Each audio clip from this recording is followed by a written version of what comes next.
So base po sa ating latest satellite animation, nasa vicinity na po ng bayan ng Kasiguran sa Aurora, ang sentro nitong si Tropical Depression Isang. So relatively mahina po itong bagyo, subalit asahan yung mga pag-ulan in many areas pa rin po of Luzon and Visayas. May taglay na hangin na 55 kilometers per hour malapit dun sa kanyang gitna at may pagbugso na hanggang 90 kilometers per hour. Kumikilos po pa westward or pakanluran sa bilis na 15 kilometers per hour. So, meron po tayong namataan na panibagong low pressure area malapit dito sa ating Philippine boundary sa may east po of Mindanao.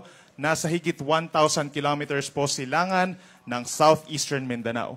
Low chance or mababa pang tsansa na ito'y ma-develop bilang isang tropical depression hanggang sa weekend po. No? Base po sa latest track po ng Pag-asa, inaasahang kikilos nga po sa mga susunod na araw itong si Bagyong Isang, westward or pakanluran. Simula ngayong tanghali hanggang mamayang gabi po, no, babagtasin nitong si Bagyong Isang, yung sentro niya, dito po sa may northern Aurora and then the southern portion of northern Luzon. Possible, pagsapit po mamayang gabi ay nasa may coastal waters na po ito ng La Union and Pangasinan. Bukas, unti-unting lalayo ito sa ating kalupaan at posibleng lumabas po ng ating Philippine Area of Responsibility pagsapit po ng late morning or bukas ng hapon.